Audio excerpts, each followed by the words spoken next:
வணக்கம். நான் உங்கள் டாக்டர் சி பாலாஜ். இன்றைய பதிவு பார்த்தீங்கன்னா, கேஸ் ட்ரபிளுக்கு உண்டான ஒரு முக்கிய 2 பயிற்சிகளை நம்ம பார்க்கலாம்.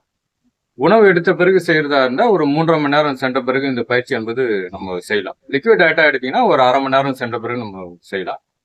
பெண்களை பொறுத்த வரைக்கும், மாதவிலக்கு ஏற்பட்ட தினங்களில் பயிற்சிகள் செய்வது தவிர்க்கப்பட வேண்டும். நீங்க லிக்விட் டயட்டா எடுத்தீங்கன்னா, ஒரு 1/2 மணி நேரம் சென்ற பிறகு பயிற்சி என்பது செய்ய ஆரம்பிக்கும். இப்போ நம்ம பயிற்சியை பார்க்கலாம். ரைட் டவுன் பண்ணிட்டு கால்கள் இரண்டும் ஒன்றாக இணைக்கிறோம். இணைச்சிட்டு ஃபர்ஸ்ட் ஒரு காலை கொண்டு வரோம், மெதுவாக கொண்டு வரணும். இதனால எந்த அளவுக்கு காலை மடக்க முடியுதோ அந்த அளவுக்கு மடக்கலாம், தவறு இல்லை. ஒரு 25 எண்ணிக்கை சாதாரண மூச்சு. இந்த நிலையில் நம்ம இருக்கும் பொழுது உங்களுடைய வாழ்வு பிரச்சனை என்பது சரி செய்யப்படுகிறது. இது வாயு பிரச்சனைக்கு ரொம்ப நல்லது, கேஸ் ட்ரபிளுக்கு ரொம்ப நல்லது. அதே போல ஒபிசிட்டிக்கும் ரொம்ப நல்லது, சக்கரவியாதிக்கும் ஒரு சிறந்த பயிற்சியாக நம்ம பார்க்கலாம்.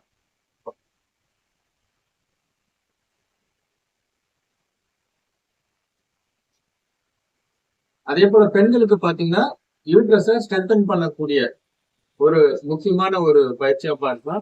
இது பெண்களுக்கு கருப்பைய பலப்படுத்தக்கூடிய ஒரு முக்கிய பயிற்சியாகவும் பார்க்கலாம். ஒரு 25 எண்ணிக்கை 2 சுற்றுகள் நம்ம செய்யலாம். இப்போ 2 காலையும் ஒன்றாக சேர்த்து உயர்த்தப்படுகிறது. 2 காலையும் இது போல சேர்த்து மடக்கிறோம். ரொம்ப எளிமையா இருக்கக்கூடிய பயிற்சிகள் தான் இது.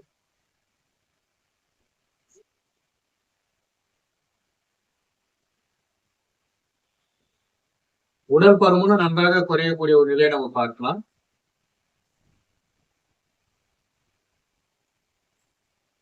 ஒரு 2 சுற்றுகள் நம்ம செய்யலாம்.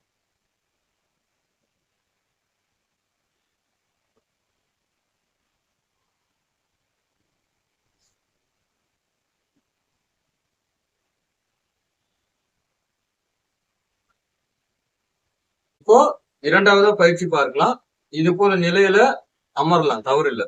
வஜ்ராச நிலையில நம்ம இருக்கோம். இருந்துட்டு கைகளை இப்படி வைக்கிறோம்.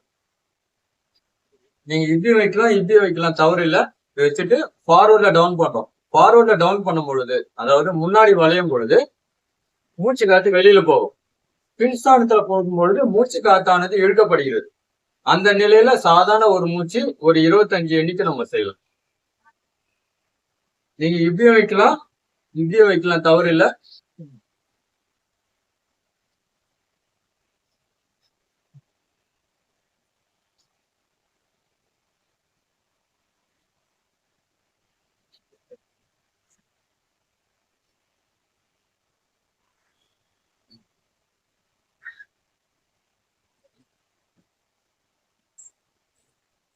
இந்த நிலையில நம்ம செய்யும் பொழுது உங்களுடைய சக்கரவியாதிக்கும் மிக சிறந்த ஒரு நிலையாக பார்க்கலாம். அதாவது கேஸ் ட்ரபிளுக்கும் ரொம்ப நல்லது, உடல் பருமன் குறைகின்ற ஒரு நிலையும் பார்க்கலாம். பெண்களுக்கு டெலிவரி ஆன பிறகு ஏற்படக்கூடிய வயிறு உபசத்தை சரி செய்யக்கூடிய ஒரு முக்கிய பயிற்சி.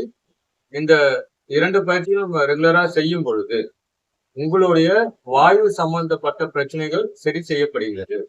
உணவை பொறுத்த வரைக்கும் பாத்தீங்கன்னா, வாயு சம்பந்தப்பட்ட பொருட்களை சற்று தவிர்ப்பது என்பது மிக நல்லது. நன்றி, வணக்கம்.